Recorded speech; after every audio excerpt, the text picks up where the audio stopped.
and it doesn't even... What are those? I don't know. Why would you want to play Sapphire Steel when you can just play something way more explosive like Sapphire Ruby? It has a very good matchup into the best decks in the format, like Amethyst Ruby and Amber Steel. And it also beats Sapphire and Steel, so again, why would you play it?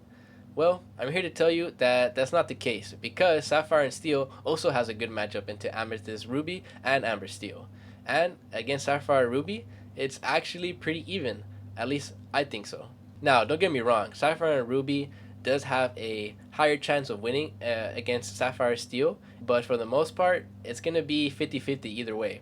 In today's video, I have a crazy gameplay recording match between Sapphire and Steel against Sapphire and Ruby. My good friend Merced, who represents the Stronghold Games located in Donna, Texas, invited me over to their card shop to showcase me their new content studio that they have created. We sat down, turned on the camera, and got some awesome footage of this crazy match between me and him. He was on Sapphire Ruby. I'm going to go ahead and link the deck list down below and the deck list of the Sapphire and Steel deck that I was using. But yeah, these games were just insane. I want to shout him out again for having me over to his card shop and for always hosting amazing local tournaments and store champs. I will link their website and their TCG player down below if you want to get some awesome product of Lorcana. This is going to be game one. I will be on the play. And when you're on the play, usually against Sapphire Ruby, you should always win just because you can get your ramp out first and then Whole New World disrupt their hand. So you want a mulligan for at least for sure a popsicle like always and your ramp. But in this match particularly, you want to get your Smee out just for that early lore. And then a 5-drop character so you can sing a Whole New World on curve. So we're going to go ahead and ink and Cogsworth and play a hook. Cogsworth, not too useful in this matchup, but he does have ward. So if your opponent isn't ramping towards the Sisu, I mean, Cogsworth is fine because he'll get protected and can't be targeted by anything. So Sapphire Ruby, pretty simple start. Starts off with the popsicle. And right here, we have a pretty good start with our hook and Smee combination. This is going to stack up at least 4 to 7 lore. And it's a pretty slow start for the Sapphire Ruby player. They don't have a ramp as their second turn, so that's pretty good with me. As you can see here, I'm going to go ahead and quill, start getting my ink going, and rack up to 4 lore already. So in this spot, if my opponent does not have ramp, then it's pretty much a guaranteed win here. And it looks like they missed it and they didn't even play anything. So that's just really crazy for us. We're going to go ahead and play a beast. That's going to be the best 5-drop you can play in this matchup, just for the main fact that you can pop any of their items. A lot of Sapphire Steel players aren't running Beast right now from set 1. They're usually on Cusco or Simba, but I like the Beast just because you can pop icicles. You can pop ice blocks, pop popsicles, fishbone quills on curve. And with the 4/4 attack, can't get Medusa, so that's really solid. I got a Whole New World here, so that's just perfect. Empty out my hand, and we're pretty much just following the game plan, right? Get the early lore, play a 5-drop on curve with Whole New World, and with our opponent not having ramp, we're just in an amazing spot here. I'm pretty much just getting the lore, and the Chempo here is perfect just to stop any Mauis. So my whole board is guaranteed to live this turn. No need to fear, be prepared here. So it looks like my opponent finally found the Fishbone. It's pretty late. I'm already at 10 lore, so I'm halfway there. An aerial and a dime play pretty much seals the deal. Here, the best thing they can do is pretty much just play a small body out. That's all the ink they have, so it looks like they're going to go for a small Sisu and finally got rid of that hook. The hook and Smee put in their work. They got 10 lore together, so that's pretty crazy. And if you're wasting a Sisu on a hook, I mean, that's fine by me. So here I'm just deciding what my best course of actions are, either to gain lore. If I do gain lore, I'll be at 15. I believe I have a Whole New World in my hand, so I'm just figuring out how I want to go about this. My opponent can be prepared next turn, so I think I'm trying to dig for a Pete. If I play a Pete here and can get be prepared, my opponent has no ice blocks, so Pete will pretty much seal the deal here. But if I don't find a Pete and they get be prepared, that's fine. I'm trying to set up a plan after that. So I do go with the Hiram to draw some cards, try to dig for that Pete. Did not find the Pete. Playing that popsicle down. I guess in this scenario, if they do have to be prepared, it's kind of unfortunate that I'm just going to let them all die. But with the Whole New World here, I just get to refill my whole hand again. You might be thinking, why did I Hiram and not just Whole New World? Well, like Hiram at least lets me see the first two cards. So I mean, if I drew the Pete there, didn't have to Whole New World here. But yeah, so past turn, no Pete, have a big board. I'm at 13 lore at this point, so even if my opponent does be prepared here, they're still really far behind. But yeah, Pete in that scenario would have just won me the game already. And here with this board, I mean, that's pretty much the only option he can do. Just quest out. A big Sisu wouldn't do anything here. And yeah, my opponent does have the Pete prepared, so he's just going to reset the whole board, which is fine by me. I'm up. I have a bunch of cards in my hand. And I think here I'm deciding what I am trying to do. And looks like I do go ahead and beast their ice block. I think he forgot to play an ice block there with that one ink he had left. But yeah, so I do just go ahead and beast, pop the ice block. Popping ice block in this matchup, it's just so crucial. It lets all your characters with 4 attack not get ice block Medusa. That's why I personally do like the hard-headed beast. It's a 2-of in this deck. It's my tech slot. But so yeah, I dropped a Hiram and a beast. And my opponent with the ink he has, he either has to apply pressure or answer my board, and he chooses just to apply pressure. Automatoa, not too scary, only has 3 items on board. My opponent is at 0 lore, so that Automatoa is not really a threat at all. I do have an aerial in my hand, so aerial here, if I can play one more item out, that pretty much will seal the deal. And just with the Pete as well, so now this is for sure like game ending. Pete aerial, I cannot get be prepared. Big Sisu wouldn't do anything to my aerial. He could potentially play some ice blocks and play Sisu and get rid of almost everything, but I'm at 14 lore already after this turn. Aerial next turn will get me 5 lore, so I will go to 19. So even if I don't have more items than him at this point, with no be prepared with no be prepared being able to get played, his really only option here is ice block Sisu, and that's not going to do enough, so I do end up taking that game. Alright, so game 2. Game 2, when you're on the draw against Sapphire Ruby, Sapphire Steel, pretty much same mulligan plan. Get Fishbone Quill, get your 5 drop, and Whole New World. Hook isn't too strong when you're on the draw. I mean, playing a Smee is still very strong, but they can get rid of it or answer at least your early lore aggro more effectively than being on the draw. So here my opponent misses a Popsicle Ice Block, so that's pretty good with me. So I do open up the Hook. Might as well just go ahead and play it out over a Popsicle. I would play the Popsicle if I had one. So I do get 1 lore already on the board. Now here's pretty interesting. I have Tipo in my hand and a Hook, and I have Fishbone. So I'm wondering if it's even worth to Tipo if I'm just going to Fishbone Quill either way. I do decide going to Tipo, and I'm gonna ink the Chempo, but my instincts are telling me that's maybe not the play. I do have a lucky diamond in my hand, which is unfortunate. But with the uninks in my hand, I had to ink the dime, so that's pretty upsetting. Hopefully it doesn't bite me in the butt later, but I do have to go ahead and ink that dime away with Tipo. Looks like my hand is kind of awkward because I do have Aerial, Whole New World, Chempo, and a Fishbone, so all cards I want to keep. And here's where I have to decide what card I want to ink. Do I want to play the Aerial or do I want to play the Chempo? Well, because I played that Tipo, I'm going to have 1 card negged in my hand, so I can't double ink next turn. I'm only going to have to ink 1 time. Or I'm going to have to ink the Aerial and just keep the Whole New World and play the Chempo. So my opponent does have his ramp after he played that Hiram. And it's not looking bad at all. It's still looking like a pretty slow start against my opponent. He finally did get that Fishbone. So next turn he can go to 7 ink. It looks like he just passes. Pretty fine by me. I'm going to go ahead and rack up some more lore. So I'm already at 5 lore to his 1.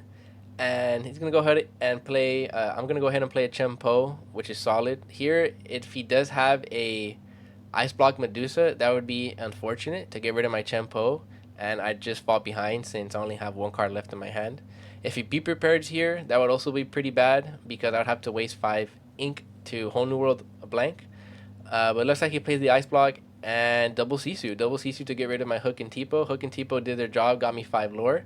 So I'm 1/4 there from getting to my 20. And this is looking pretty solid for me. I go ahead and Whole New World. And it's a Chempo, so Maui won't be able to kill that. He does have an Ice Block, though, so that's unfortunate. So he can Medusa that away. And right here, a Tinkerbell would be nice just to get rid of double Sisu.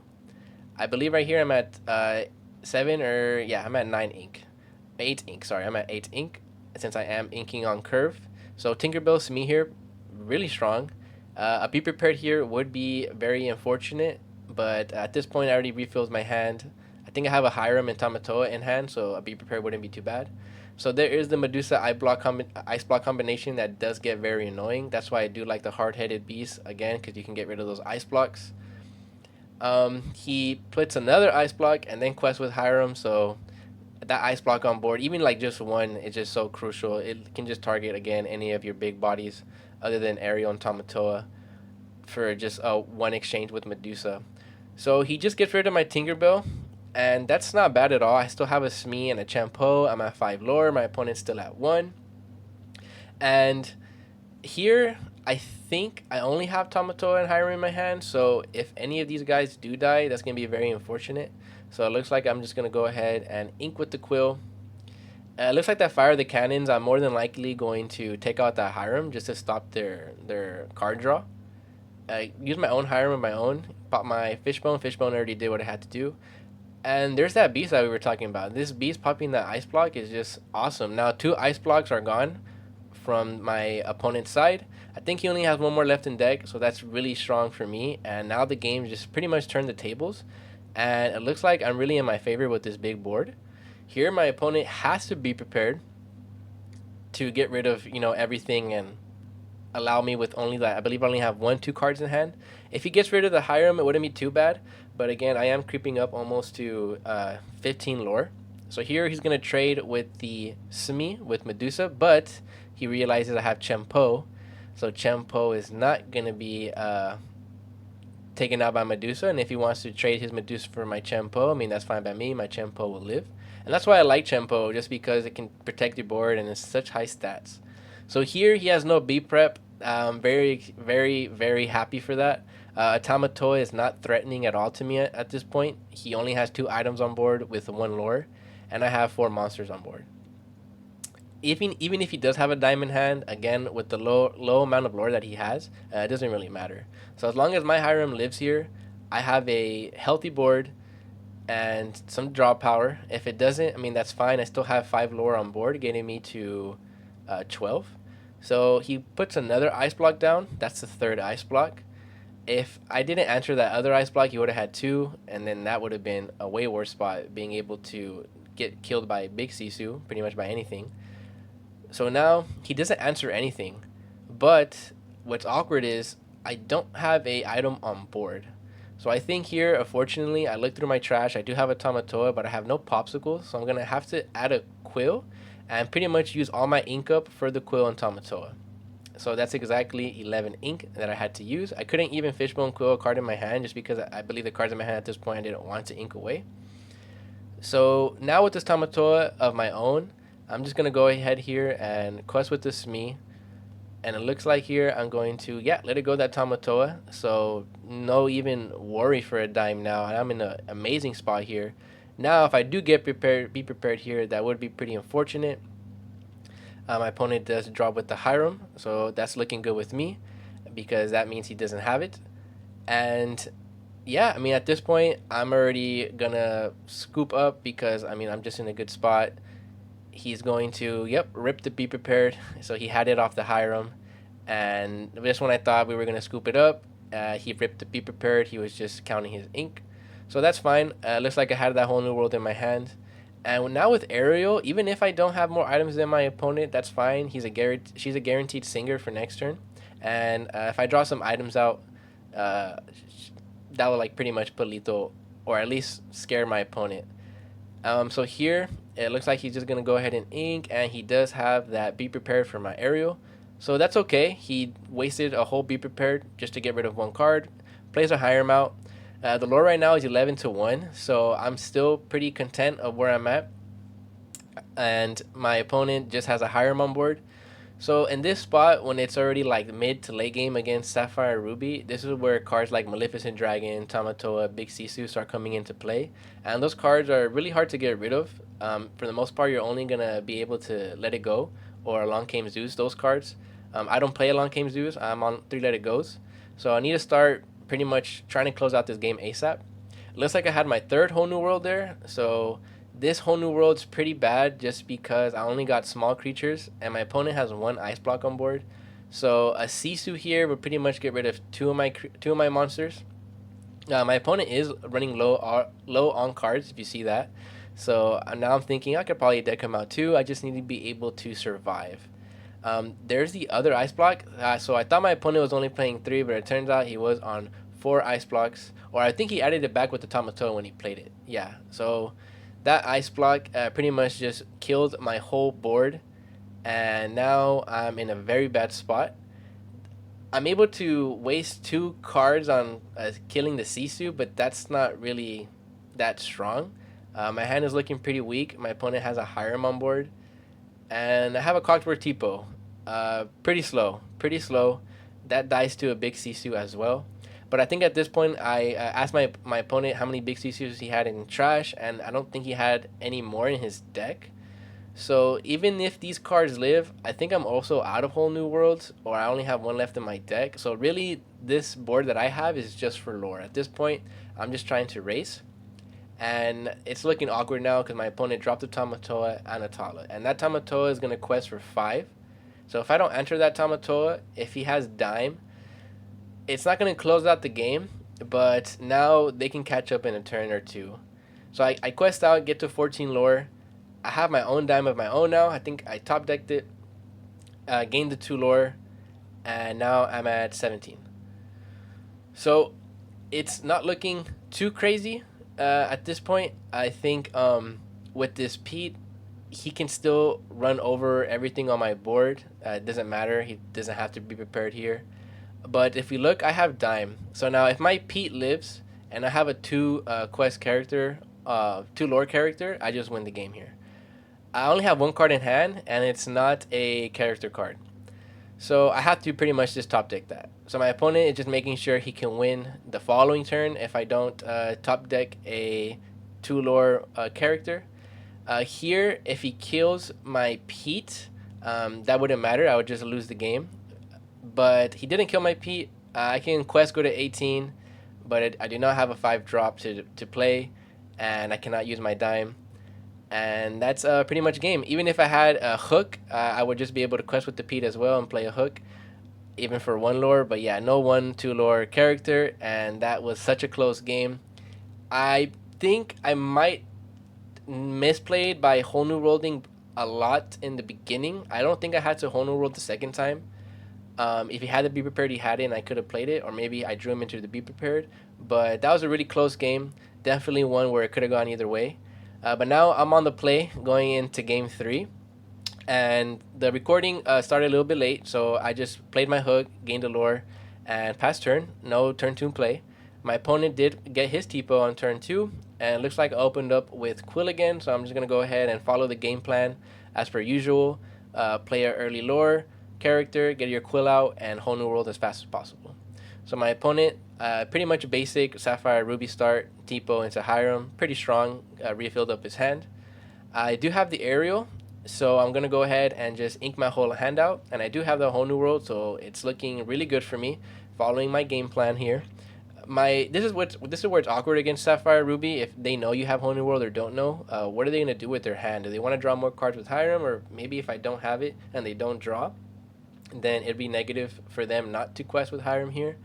But with Hook and Aerial out already at 3 lore, I do have more items than my opponent, so I can threaten to go to 9 lore, which is pretty strong. But I think whole new worlding is just for free is always going to be better. So all my opponent can do is just Hiram, draw cards, play C2, get rid of the Hook. Hook got me my 3 lore, so that's fine. And I do Ink and whole new world here. So the best card for this play is if I have Chempo. If I have Chempo here, all my opponent can do, since he did have Fishbone Quill last turn, is be prepared. So if he be prepared next turn, he resets the whole board. But with me having Quill out, I am ahead. So I do activate Visions of the Future here. I love this card. Get to look at the top 5 cards and add one. I believe I add a Hiram just to... I don't think I have a whole new world. I'm not sure. But I add a card that's just strong just to waste all my ink. I do have 8 ink, so it's awesome. I'll be able to use all of it. I do have that Chempo, like I said, so that Chempo is protecting my aerial. It is not going to get Maui'd. And I use that last ink with the Hook. So it's still 3/3 lore. My opponent has a decent board with a Hiram, and he does play Ice Block. Ice Block Medusa could get rid of Chempo, but he can't trade with my Aerial here. So him doing Ice Block as well showed that he didn't have Be Prepared. If he would have had the Be Prepared, he wouldn't have wasted the ink to play Ice Block. So right here, he's just deciding on what he wants to do, and it looks like he is going to go for either a Maui or Medusa play, and he goes for the Maui. Maui can trade with my Chempo only if he decides to swing it with Sisu or Tipo. His Maui will live, but him wasting a turn just to get rid of my Chempo is pretty slow for him, because I do have an Aerial on board and I have 3 or 4 cards in hand.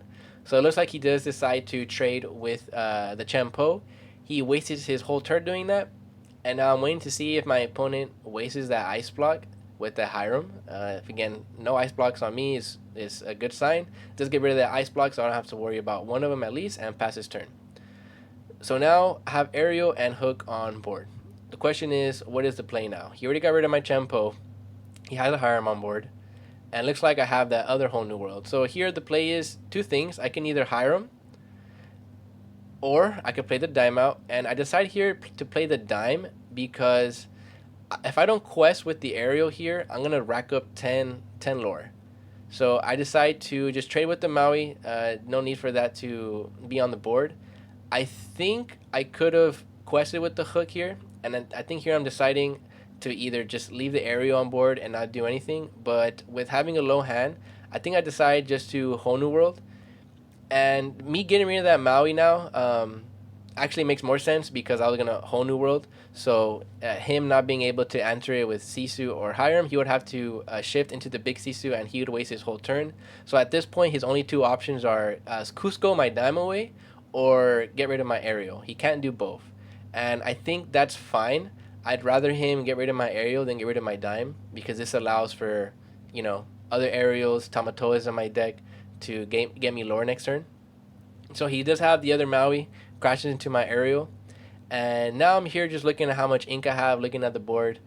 And last turn, it's interesting, right? If I didn't sing the whole new world and kept the Aerial on board, I could have gained another 5 lore. And potentially, but if he did have Be Prepared, then I'd have to waste a whole turn new worlding. I think I went for that play just because I was so far ahead, and then knowing I can just whole new world and my dime would be safe the following turn. So like playing a Tamatoa here would just get me a lot of items. I did not draw the Tamatoa. Instead, I just drew a Tinkerbell. Gonna go ahead and play the Tinkerbell, get rid of Leto Sisu, and play a Hiram, draw a couple more cards. So this is still pretty solid. He doesn't have a Tamatoa on board, nothing too crazy, no dime. So here I'm just going to go ahead and activate my own dime, get to 10 lore, and now I have a Tinkerbell and Hiram. My opponent, I believe, is at 9 ink, so I don't think he can get rid of both creatures, both monsters that I have. He could for sure get rid of my Hiram, which I think he would have to do just so I don't draw another Aerial. But right now, he's pretty much sweating. My opponent's sweating because I'm already at 10 lore, I have a dime on board, and all he did is activate Big Sisu. He didn't get rid of my dime. So a Tamatoa necessarily wouldn't end the game here, but let's go ahead and find out. So he passes turn, and this is where the video slows down just so we can see what happens. Right here I'm at 10 lore. With Tinkerbell I have 12. So if I do play Tamatoa, I would need to have at least 7 items on board. I believe right now I'm at 12 ink if I'm not mistaken. So activating Tamatoa and dime is 10. It's 10 ink. So here I'm just going to go ahead and count my ink out. It's 1, 2, 3, 4, 5, 6, 7, 8, 9, 10. So that's Tamatoa and dime. I have 2 ink left. How do I finish the game off here? Can I finish the game off here? So I'm going to go ahead and ink for turn. Use Quill's effect and ink. So now I have additional 2 ink that I've used. Now I'm going to go ahead and play this fishbone. So that's 1 item. And I'm going to go ahead and ink with that fishbone. And then go ahead and play a popsicle. So there's that popsicle. I'm going to go ahead and draw a card. Now I just need 1 more item. I did have 10 ink there, so I'm going to go ahead and play 8 ink just to play the Tamatoa. I'm going to go ahead and add the popsicle, play the popsicle. I have 2 ink left to activate the dime. And I was able to get 7 items down out. The fishbone there was clutch. If I didn't have the fishbone, I wouldn't have been able to do it. But with 7 items on board, plus that 1 lore off Tamatoa, that's 8 lore, plus the 2 off Tinkerbell, and that is 10 lore in one game.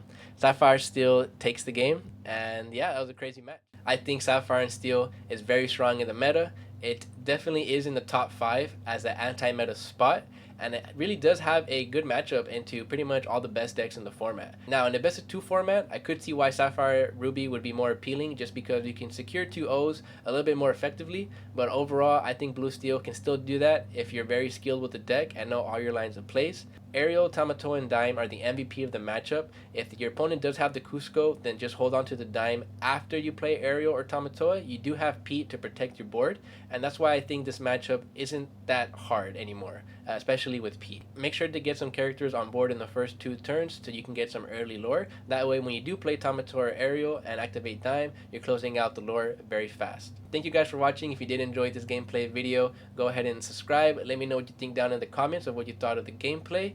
And yeah, see you guys next time.